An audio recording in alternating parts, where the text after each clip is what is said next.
So, willkommen zurück zu einem wöchentlichen Recap-Video. Heute reden wir davon, wird Minecraft Mining wirklich fallen? Hat Neo jetzt wirklich einen Bounce? Schaut Plug gut aus oder schlecht? Bekommen wir wirklich unser extrem hohes Ziel im Fusel?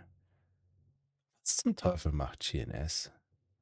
Und vor allem, was zum Teufel macht BLNK? Und dann werden wir uns noch anschauen C3i, Bull und Unity. Falls es euch interessiert, bleibt einfach dran.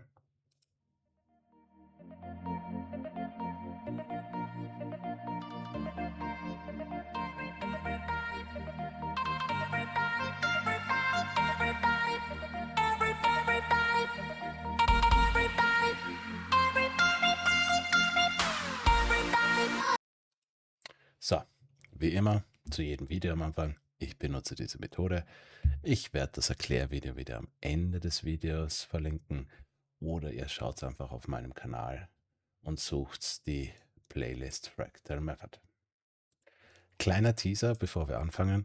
Falls es euch erinnert, am Freitag sind wir im Spy so 0,6 Punkte raufgeschossen, nur um am gleichen Tag wieder runterzuschießen, nur um dann wieder raufzugehen. In der Zeit sind all diese Aktien, haben sich alle gedacht, ist mir wurscht. Ich gehe rauf und bleib oben. Also im besten Fall schaut es wirklich so aus, als hätten fast alle letzten Freitag ihren Boden bekommen und die nächsten Wochen sollten fantastisch grün sein. Gut, na dann springen wir gleich rein in Minecraft Mining. Bis jetzt perfektes Tracking, außer man ist bullish. So, nur kleine Wiederholung. Ihr müsst meiner Meinung nach bei dieser Aktie nicht einmal meine Methode verwenden. Ihr könnt auch einfach Symmetry Tracking nehmen, wo ihr einfach dieses Bar Pattern nehmt, hier hinüber flippt und dann von rechts nach links lest. Das würde dann so ausschauen. Und es trackt fast 1:1. Wenn es 1:1 ist, haben wir unser Top erreicht jetzt. Also eins unserer Tops. Und wenn man es 1:1 nimmt, wäre unser nächstes Ziel 2,76 für Highcraft Mining. Ich sage nur, ich glaube, dass es runtergeht, aber nicht so tief. Wenn man jetzt mein Tracking nimmt, hier ist unser Top, LMT, fallen runter zu unserem lowesten Punkt, zu unserem V. Das war am 13. November. Dann haben wir unser ILO gemacht und dann sind wir raufgeschossen zu unserem McRae. Und ich habe schon im November gesagt, ich gehe davon aus, dass der 25. Dezember unser A-Peak sein wird. Und naja, es war der 23. Shit. 2 Tage daneben. Fuck. Nein, aber Scherz beiseite. Ich gehe wirklich davon aus, dass das hier unser Peak war für unser A. Und dass jetzt der Pullback kommt. Wie tief? Naja, wir nehmen die 0,5 von unserem Boden zu unserem Peak. Bedeutet, unser Endziel ist, oh, Endziel darf man ja als Österreicher und Deutscher nicht sagen. Also unser Ziel ist 7 Dollar. Ja. Sache ist nur, wenn man sich das jetzt genau anschaut, wir reden von diesem Bereich hier. Das heißt, das hier wäre unser 23. Dezember gewesen. Wir fallen hier runter, gappen und kommen wieder fast genauso hoch. Und dann knallen wir erst runter. Wenn man sich das hier anschaut, mit Regular Hours vielleicht noch ein bisschen runter geht. Wir hatten hier schon einen Gap. Da. Es ist ein kleiner. Vielleicht war es das schon. Mit dem Gap Down, vielleicht war das schon mit dem Raufkommen. Aber was auch immer. Da ist noch immer eine Chance, dass wir vielleicht noch hinaufkommen. Ja? Solange wir nicht über dieses Hoch kommen, ist das mein Lower High.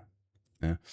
Und in dem Fall knallen wir dann runter MTW.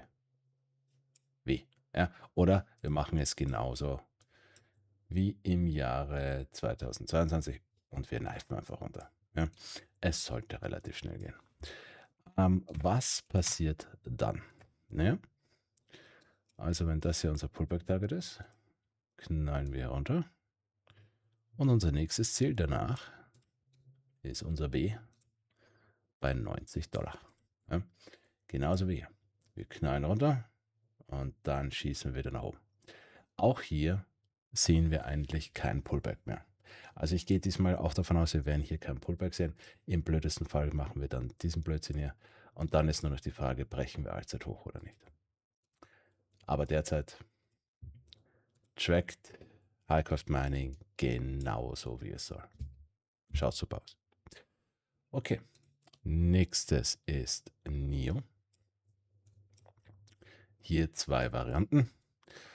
Für beide Varianten gilt, wir haben unser großes A schon gemacht. Wir haben unser großes B schon gemacht.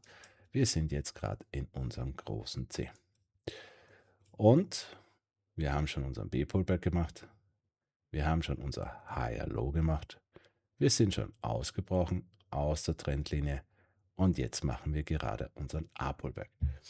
Jetzt ist nur die Frage, ist unser A-Pullback schon fertig? Na, dann schauen wir mal. Die Sache ist, ich habe zwei Varianten. Und ich tendiere eher zu der bärischen oder mehr bärischen Version. Wir fangen aber jetzt mit der bullischen an. Für die bullische Variante, ja, war das hier schon unser T. Ja. Ich weiß, wir haben hier unser großes L, wir haben hier unser kleineres M und unser winziges T. Es funktioniert für mich nicht, aber man sollte immer eine Variante haben. In dem Fall, wenn das unser A ist hier unsere 0.5. Wir sind daran gebounced. Wir haben unser Higher Low gemacht.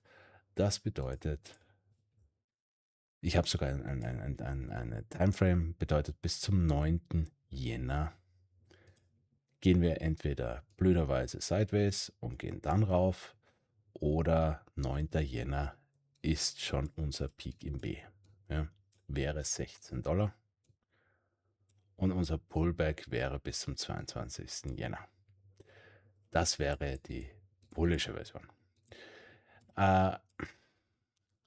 Meine Version, an die ich mehr tendiere, ist, dieser letzte Peak am 30. Dezember, am Dienstag, war unser T. Das T von unserem A. Und wir müssen noch immer hier runter. Bis zu $4,37. Ja? Wir müssen zumindest einen Cent unter 4,34. Meiner Meinung nach werden wir das bis zum 12. Jänner machen. Und dann kriegen wir unseren Ausbruch zu B. Ja? Warum? Weil normalerweise macht ihr A ein 0.5 Pullback.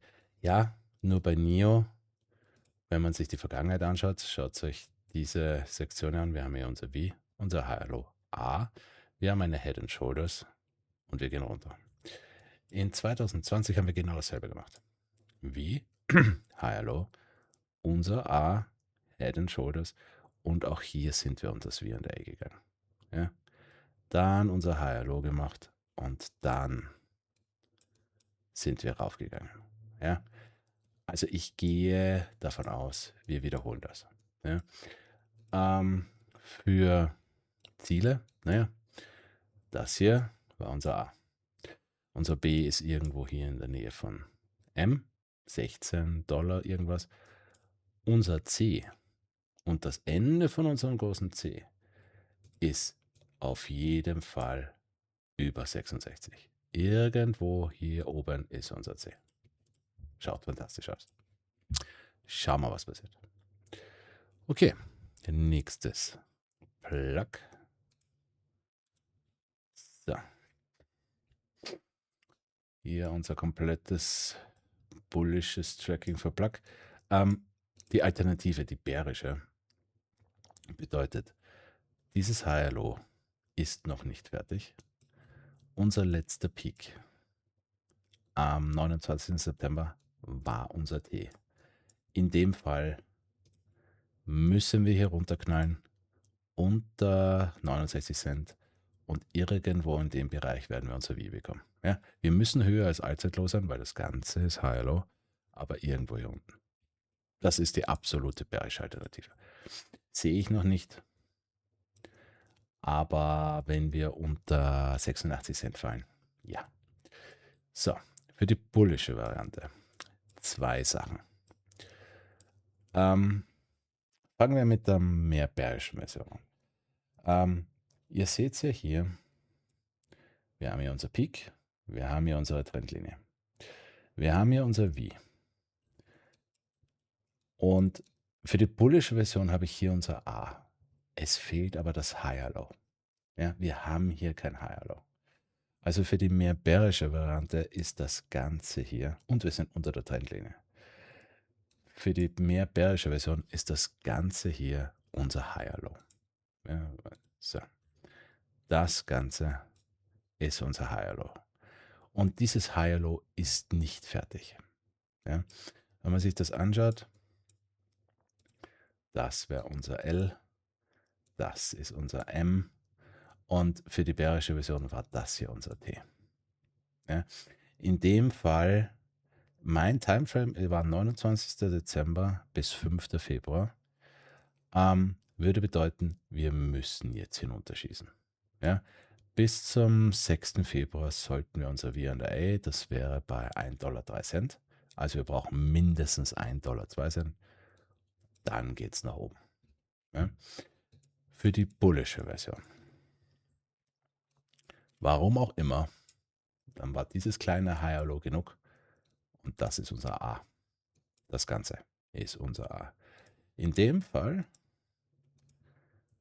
ist hier unsere Point 5. Wir sind daran gebounced und haben angefangen, einen Higher Low zu machen.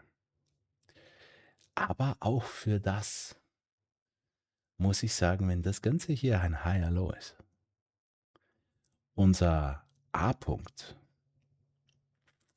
ist eigentlich der hier.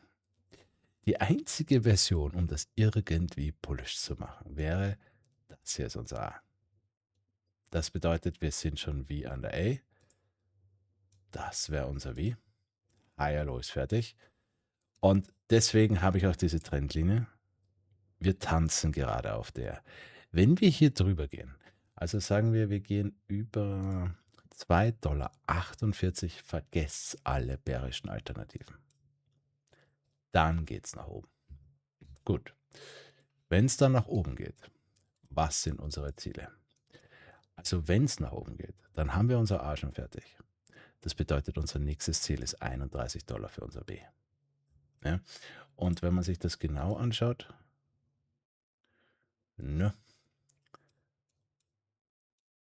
wir sind noch immer nicht mit unserem Macro A fertig. Ja? Also unser nächstes C dann, ja, ist auf jeden Fall über 73 Dollar. Weil das ist nur das Peak vom Higher Low. Ja? Schaut also gut aus. Schaut gut aus. So, im Ganzen, im Großen und Ganzen machen wir das ziemlich einfach, weil es sind halt schon sehr viele Linien hier.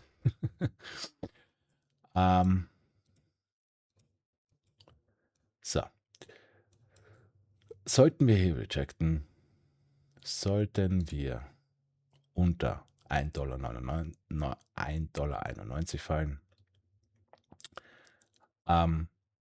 ist noch immer kein Beinbruch, weil wir können dann bei 1,85 bouncen und es geht nach oben. Sollten wir unter 1,66 fallen, werden wir zu 1,02 Dollar gehen. Ja? Sollten wir das auch brechen und sollten wir unter 87 Cent fallen, kommt die absolut bärische Alternative. Aber ich werde es jeden Tag updaten. Schauen wir mal. Okay. Nächstes. User. So, hier ist unser bullisches Tracking für Fuser. So, das Ganze hier ist ein Fractal. Es ist ein riesiges Fractal. Am 21. April 2025 sind wir mit diesem ersten Fractal fertig. Meiner Meinung nach ist es schon bestätigt und wir fangen schon mit unserem neuen an.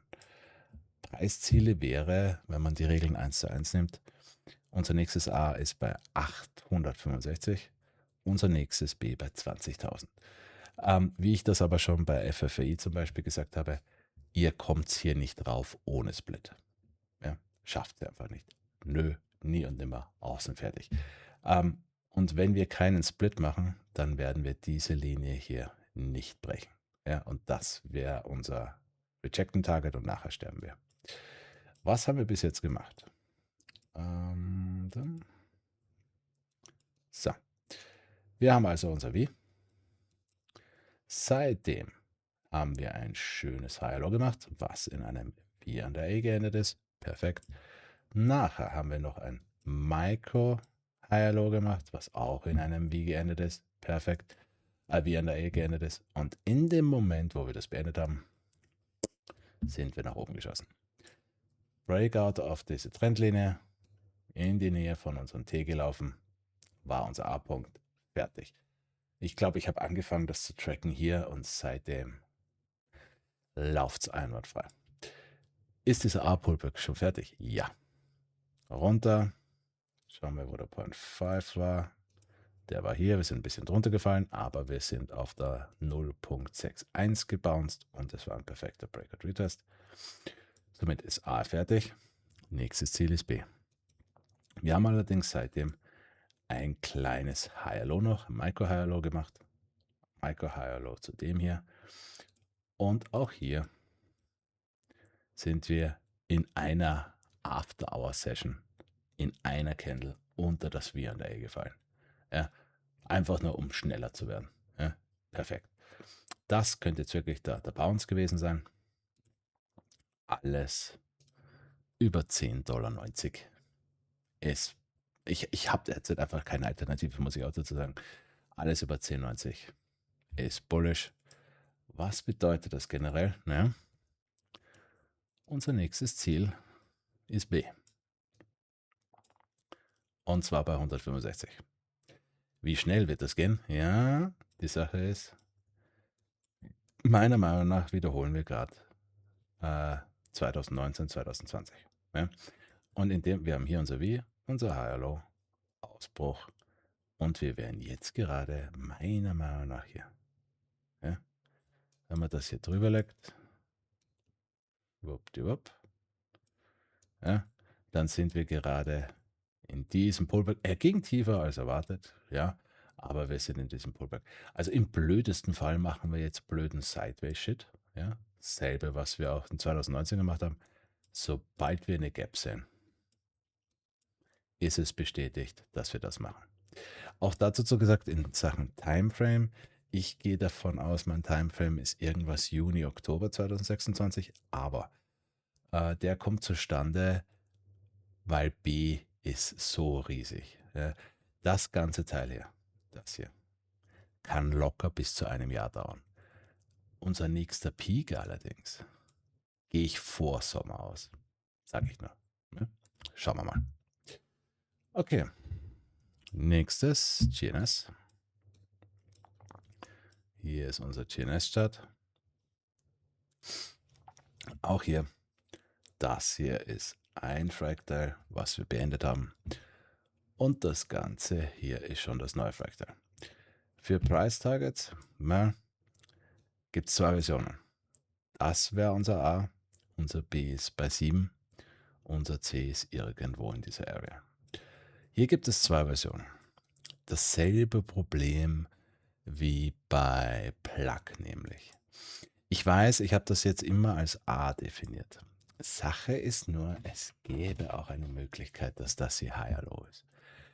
Ich meine, okay, das hier bin ich ziemlich sicher war unser Higher Low. Ja. In dem Fall ist das hier unser A. Perfekt. In dem Fall sollte unser A-Pullback fertig sein. Hier sind wir drunter gefallen, sind gebounced. Und in dem Fall machen wir jetzt gerade unser Higher Low. Das wäre das Higher Low zu diesem A. Ja. Und in dem Fall war das hier unser Bounce. Ja. Höher als unser Low, unter A, Perfekt. Mein Timeframe ist irgendetwas 12. Februar bis 26. Februar. So, zwei Möglichkeiten. Der 11. Februar ist schon unser Peak, wo auch immer der jetzt dann sein wird. Ja, das bedeutet, wir schießen hier hinauf und sind schon im Pullback beim 26. Februar. Die Alternative dazu ist, wir machen Bullshit, machen vielleicht noch ein zweites kleines Higher Low und der Move startet am 12. Februar. Das ist für die bullische Variante. Für die bärische Variante. Das war nicht A. Das ist Higher Low. Das Ganze. In dem Fall ist das hier unser kleines A. Das hier ist unser kleines B und unser C. Und in dem Fall müssen wir zu 30 Cent runter. Ja. Bedeutet, wir werden bis zum 12. Februar fallen. Ja. Und in dem Fall war dieser Peak hier unser T und wir fallen bis zum 12. Februar. Und dann schießen wir nach oben. Sehe ich noch nicht, aber für Levels, schauen wir uns die Levels an, alles über 83 Cent. Es gibt keine Alternative mehr, es geht nach oben. Sollten wir noch einmal unter 55 Cent fallen, glaube ich, werden wir das hier machen. Schauen wir mal. Im Großen und Ganzen muss ich aber auch noch eins dazu sagen. Wenn man sich das anschaut, normalerweise macht GNS wie Higher Low Run, wie Higher Low Run, wie Higher Low Run, wie Higher Low. Es ist immer schnell. Deswegen bin ich ein bisschen skeptisch, ob das wirklich A ist. Weil normalerweise sollten wir wie Higher Low Run machen. Dass wir hier rejected sind, tendiere ich mehr dazu, dass es Higher Low ist. Aber schauen wir mal. Gut, nächstes. Nein, das ist schon weg. Da. C3i. So. Hier auch nur eine Version.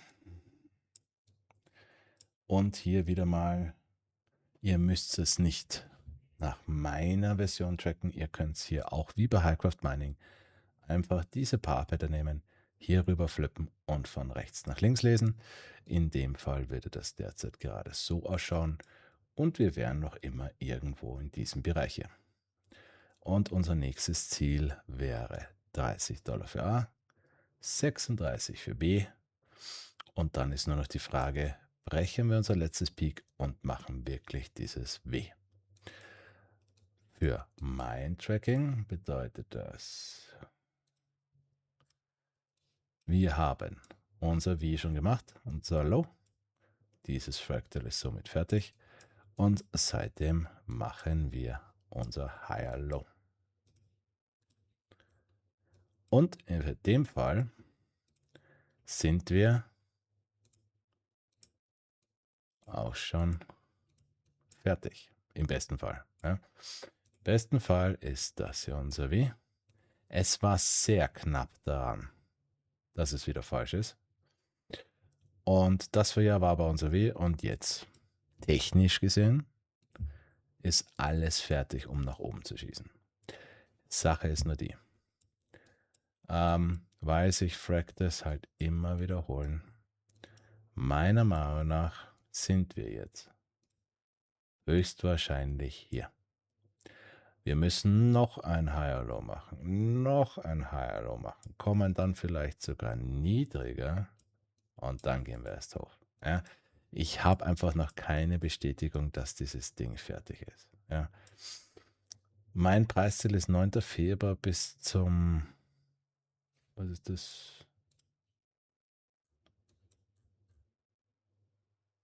...23. Februar und ich glaube einfach, wir werden diesen Blödsinn bis dahin machen. Ja? Ich würde also noch abwarten. Für Levels, alles über 1745 und vor allem alles über 2018 ist bullish. Ja? dann ist unser nächstes Ziel, wie gesagt, 30 und 36. Derzeit, ich würde einfach noch immer warten. Ja. Diese blöde Sideways-Action hier, die wollt ihr nicht spielen. Ich meine, Aktien kann man meiner Meinung nach, No Financial Advice, sich schon zulegen, weil da ist Zeit wurscht. Bei Optionen wäre ich vorsichtig. Okay, nächstes ist Bull. Hier nur eine Version, weil die Alternative ist kaputt, bankrupt. Ja. Für die bullische Version ist das hier ein Fractal. Für die bullische Version ist dieses Fractal fertig. Und zwar seit dem 21. November. Seitdem machen wir unser High Low.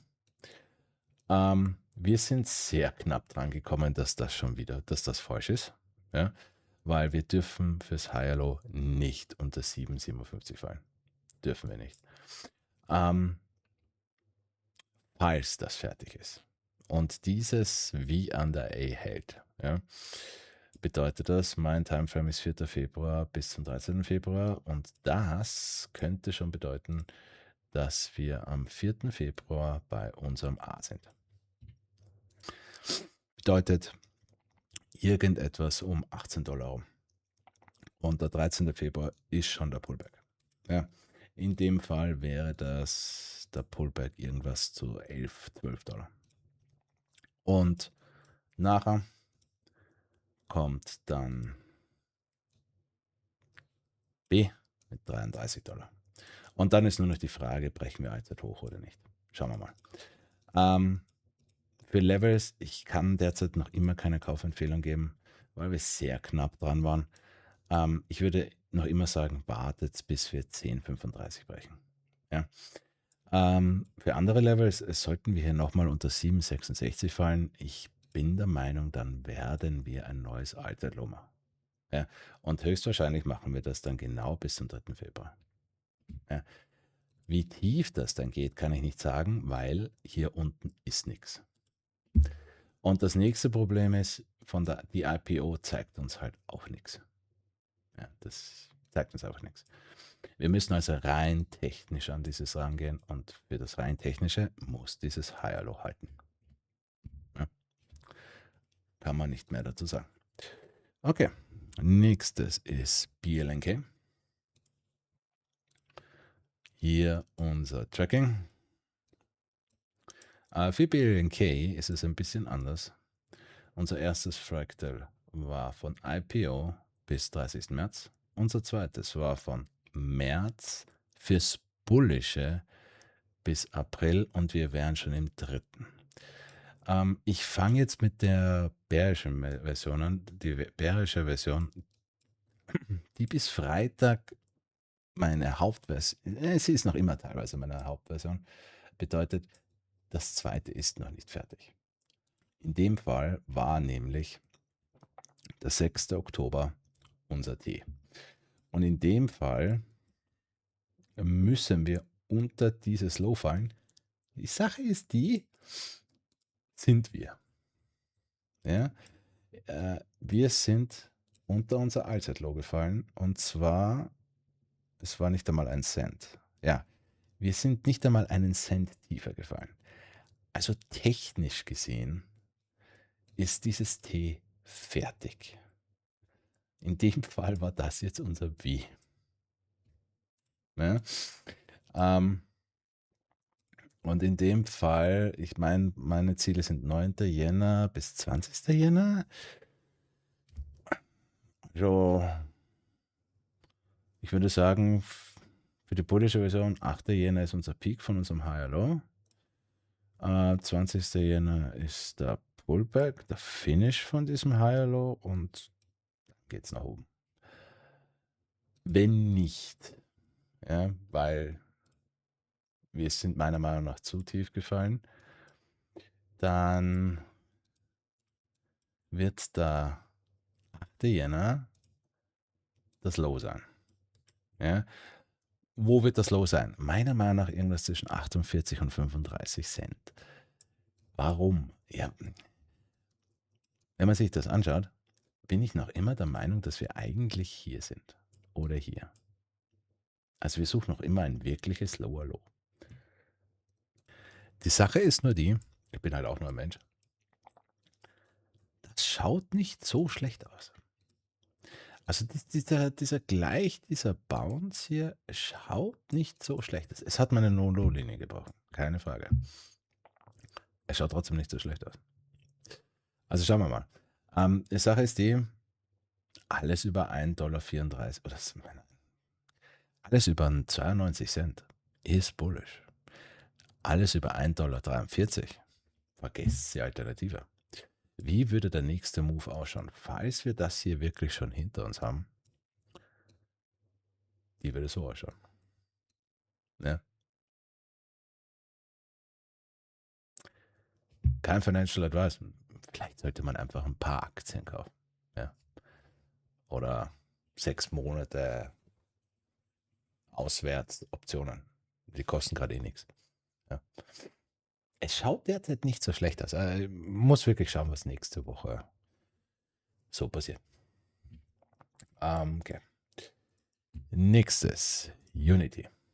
Weil auch im englischsprachigen Bereich so viele so extrem bullish für Unity sind. Ich nicht. Ich habe derzeit, ich meine, es ist ein bullisches Tracking, ja, aber nicht für die nähere Zukunft. Meiner Meinung nach hat Unity Software sein, oder nicht, es ist eindeutig, am 31. Juli 2024 ist das Fractal fertig. Seitdem haben wir ein perfektes HLO gemacht, sind ausgebrochen aus der Trendlinie und haben unser perfektes A gemacht.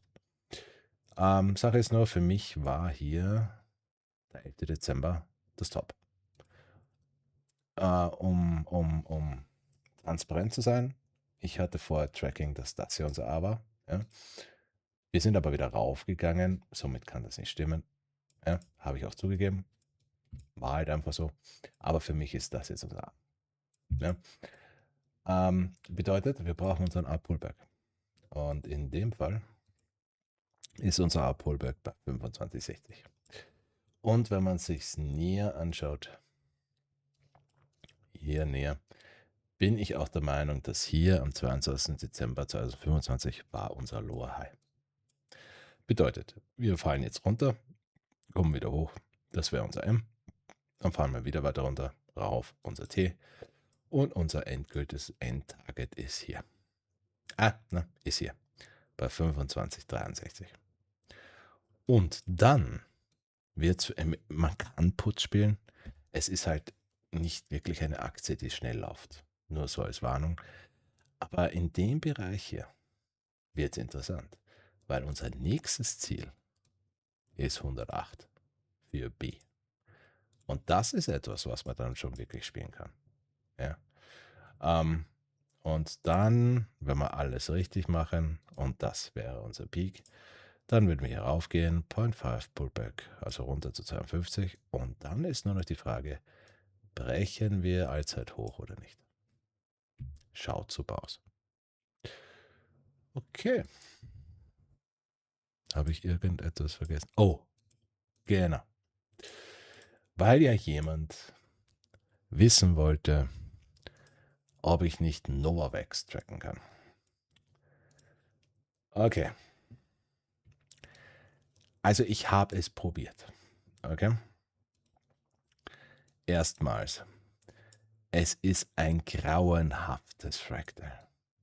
Es ist wirklich ein grauenhaftes Fractal. Für Novavax machen wir mal den kompletten Überblick. Also, das komplett rausgesummte Makro bedeutet, irgendwo hier war unser Lower High und irgendwo hier oben war unser C. Ja, es geht nicht anders, weil hier ist der höchste Punkt hier. Der Punkt ist schon niedriger, also das kann nur T sein. Dann fallen wir runter, das bedeutet, das war unser V. Ja, selbst das funktioniert nicht wirklich. war das tiefer? Ein kleiner Moment.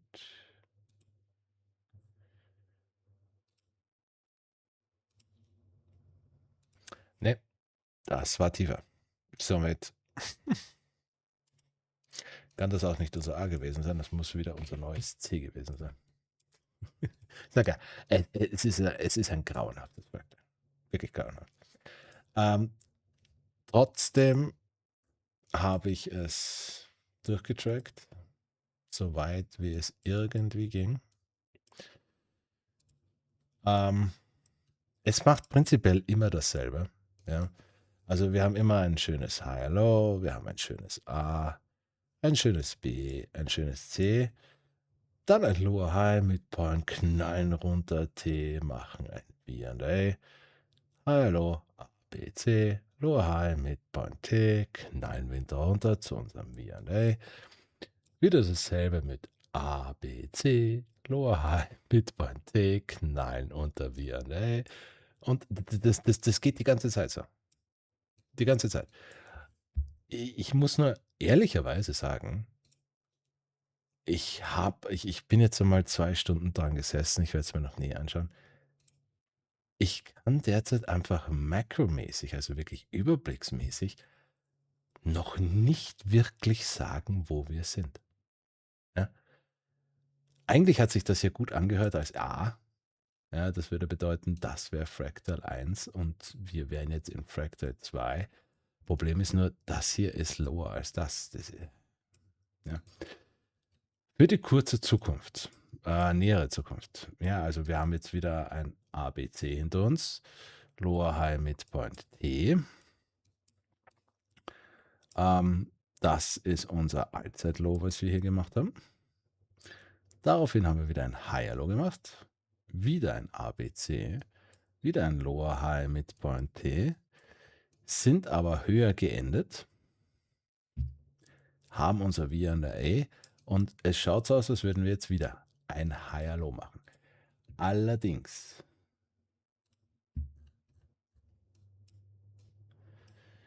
meiner Meinung nach ist das noch nicht fertig, weil wir haben ja unser V, Higher Low, A, endet hier.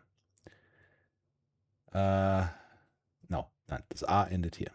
Das ganze Ding hier ist unser A. Ne? Bedeutet, das hier ist unser A-Boden. Dann gehen wir rauf, das ist unser B, unser Top. Lower High, M. Ich bin also der Meinung, das ist noch immer, weil das L hört, das hier ist L. Und das L ist mit dem hier erst fertig. Hier ein M und ein T reinzubringen, nee. In dem Fall wäre das hier unser M. Vielleicht wird das M jetzt sogar noch ein bisschen weiter raufgehen. Ja? M. Aber dann müssen wir noch immer unter das, dann ein T und dann ein V an der A. Ja? Und erst dann wäre das Higher Low fertig. Und dann könnte ich annehmen, jo, sehen wir wieder sowas. Ja. Aber also erstens ist das extrem anstrengend zu tracken und es schaut aus wie Scheiße. Ich meine, ich weiß schon, warum ihr das spielen wollt, weil ja, die Moves sind geil. Fürs Tracken ist das die Hölle. Aber okay, ich werde es mir jetzt noch mehr zu Gemüte führen und vielleicht finde ich was. Aber danke. Es ist die Hölle. Danke. Wie immer, wenn es euch gefallen hat, hinterlasst mir ein Like. Wenn ihr Fragen habt, schreibt es mir in die Kommentare. Auch Wünsche, nur vielleicht was Angenehmeres. Bitte. Das Erklärvideo kommt hierhin. Playlist ist da. Und wenn ihr mich noch immer mögt, gebt mir ein Abo. Schauen wir, was nächste Woche passiert. Wir sehen uns.